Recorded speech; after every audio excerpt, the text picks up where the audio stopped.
got a special guest jumping in here, and let's welcome in. We give some love to the folks from other places from around the Big Ten Conference, and Tre Mosley is with us. Young man, how are you? I'm doing well. Thanks for asking. How you doing? No, the curiosity for me is finding out, pulling the curtain behind. I'm going to ask you first to talk about that dude that had on that killer green suit just a little bit ago. What's the thing about Mel Tucker that fans don't get to see or get to know? So when fans see Coach Tucker, they see the business side of him. They don't really get to see his side where he's relaxed and chilling, because when he's working, he's working. He doesn't really spend time taking any breaks, because he's a guy who likes to get his job done, and he does it really well. So just on the bus right here from the airport, me and him were talking about boxing and just all the great boxing matches that I've having this year, and those are to come too. So I didn't know he was into boxing until that bus ride. So that was cool that we got something in common. This Nebraska station, Bud Crawford is going to have at it this weekend. Yep. Who you got? Bud for sure. See, that's what I'm talking. See, that's how you know he's a future. This is the future right here. Smart. On the spot, Tre. You know that the reason why he's talking to you about boxing. What I know about Mel Tucker, he's trying to get your mind right? And so speaking of that, obviously you had some turnover. You had receiver leave, obviously, and quarterback left. Obviously, Noah Kim's going to step in there most likely. But for you, what's your mindset being a senior, right? Now going to the number one guy. What's your mindset taking that huge step? Because it's a big opportunity for it. I could tell with your body language you're ready for it. But talk about how maybe you've trained and how your mindset has changed over the last, 4 or 5 months ever since the transfer portal? Just taking that next step to elevate my game and becoming a better leader and teammate, because I have to take it to another level, with some departures of some key guys from last season. It's opportunity for myself and some more of my teammates to just step up and take advantage of it. So I'm looking forward to see everyone, fulfill the dreams and step into the shoes and make some plays this year. Yeah, as an older player, and you always have to, at least from my experience, sometimes you have to change your message and mindset, based on departures and additions, right, as Absolutely. well. And maybe the way the change that the offense is ran and how you might, how one thing worked with a prior quarterback and work with Noah Kim. Overall, though, what's the message been from Mel Tucker? Hey, look, we can't worry about who's here or not. We just got to worry about what we're doing and putting it brick by brick, or how's the mindset changed? Yeah, that's always been the mindset. Whoever's in the program, who's ever available to go, that's who we got. We can't never worry about who's not here, who's unavailable, or whatever the case may be, because once you get on the field, none of that matters. So you and the other 10 guys on the field with you got to be ready to go and get the job done. What's one of the things you're most looking forward to this year, being a Spartan? Sparty, what do you guys call yourself? Sparty dogs? Spartan dogs, yes, sir. Spartan dogs all day. What are you looking most forward to? It's your last year. You're looking forward to just starting football again, going through the process, I think, or what is it you're looking forward to in your last year? Accomplish everything, go out with a bang. I've seen the ups and downs in my tenure here at Michigan State, and I know what it takes, to be one of the elite programs in the country. And I also know how it can be being one of the teams that you're not as successful as you want because you don't take care of business. So just seeing that and instilling that in our team, because, no one wants to be underperforming. Right. And no one wants to see that from ourselves, the fans, the coaches. We want to go out there and give it our best every time. So just making sure that we're on the right path to get where we want to get is my mindset. Well, that's huge. I want to piggyback off of that, because I think you have a great experience, a great mindset, and ability to know the difference, right? And obviously Nebraska is trying to get to where you guys were a couple years ago. So when you look at a couple years ago to last year, what are some of the things you guys maybe have addressed to maybe get back to where you're going? That's the first question.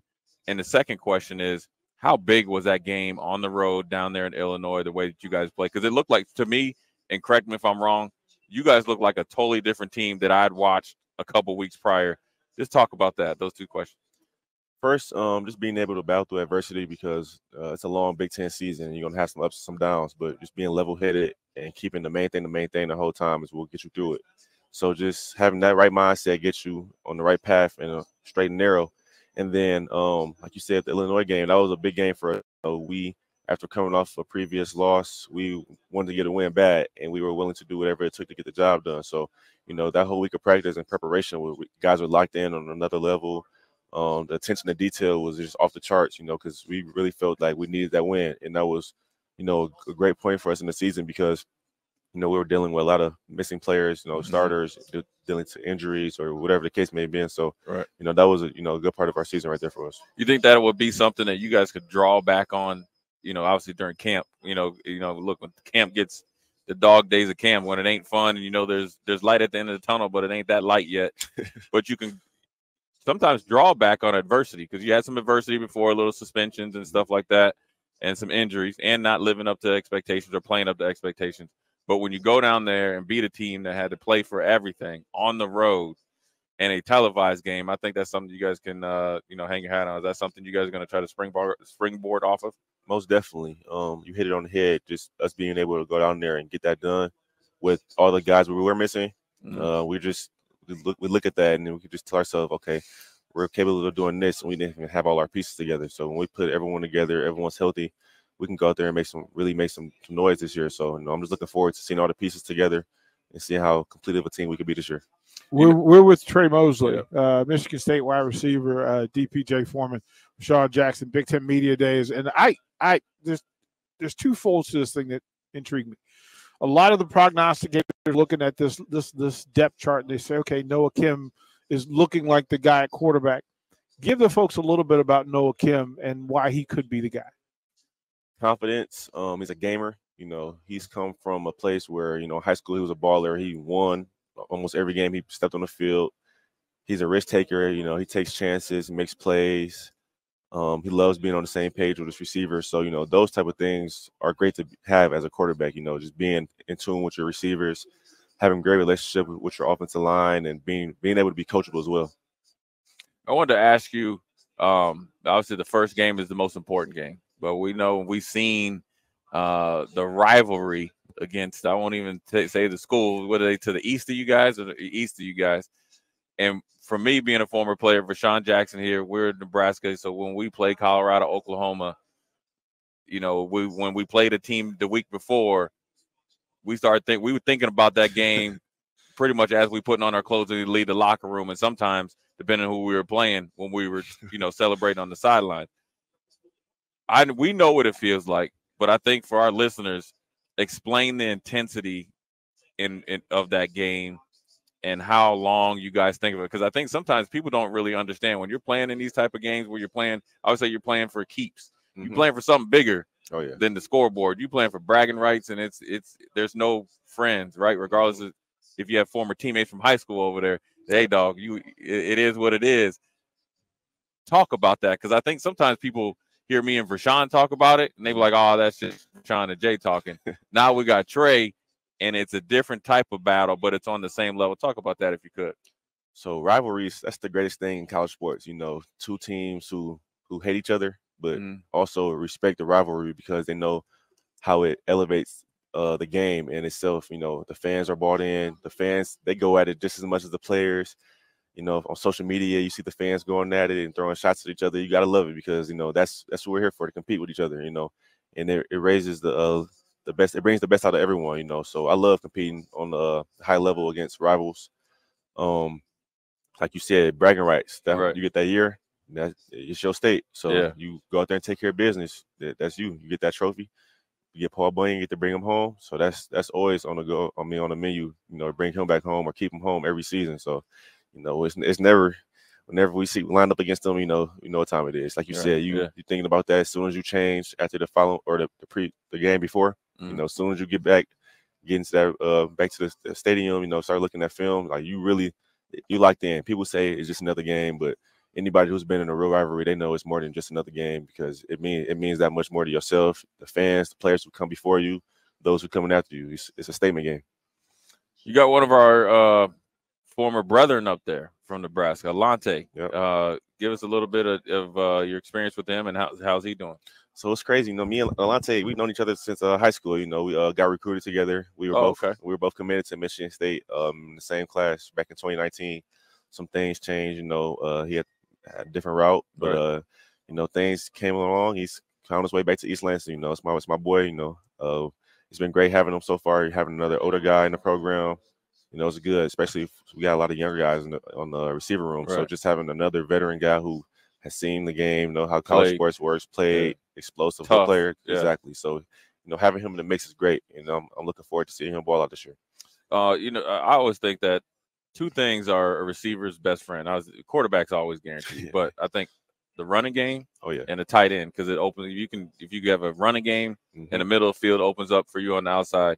So talk about Jalen Berger and Malik Carr, how they've been doing and what to expect possibly from them this year in the Michigan State offense. Yeah, I've seen their level of focus, you know, taking up this offseason. You know, I can see they're both ready to elevate their game even more. You know, Malik, the freak, that's a big dude. You know, he's potential, boy. That man get off the bus. He like, he's the brother version of Gronkowski, straight up. Yeah, I know Malik since we were in high school. You know, just basketball and football. Seeing him grow up and become a better player every year. You know, I'm proud of him for everything he's accomplished and what else he has to come forward. And then Berger, you know, like you said, quarterback in the run game is the receiver's best friend. So we feed off each other. You know, if the passing game is good, that opens up the run game. If the run game is good, it opens up the pass game. So just having that good balance makes the team that much better. Let me. I know you need to get out of here because the handlers are looking around. I'm like, they lurking. We got you. We got you, dude. We're going to take care of them. Let me ask you. Define this for us. What does it mean to be a Spartan? Ooh. It's more than just football. You know, I've built some great friendships and brotherhoods in my time here that will last a lifetime. You know, some of these guys will be my wedding. Great networking experience. You know, just all the business and connections from, you know, former student athletes, alum. You know, we're so connected from generation to generation, and you can see the love and the community is amazing because, like you said, it's more than just sports. And when we're done here, you want to be able to leave your mark on the field, of course, but you still want to be connected to the university, to the program. And I feel like that's something that we do great at Michigan State. And I'm just looking forward to see that continue to grow. Trey, man, appreciate you. Yeah, man. Through and through. Hey, we're going to see you up there, man. Yeah. I'm going to hit you up on Twitter because the Nebraska plays there. So I'm going to ask you where we need to go to get something to eat. Well, we know a certain family that promised us their tailgate was worth the trip to East Lansing. Okay. So, so that's the tailgate. I got to get me something to eat when I touch down. You know what I'm saying? Look, you're Jay Foreman. Hall of Famers eat wherever they want. That's how that works. Listen, Trey, thank you, kind sir. Good luck this season. Stay healthy and give some love back to that quarterback. Thank you. I appreciate that. For sure. You guys have a good one. Tre Mosley.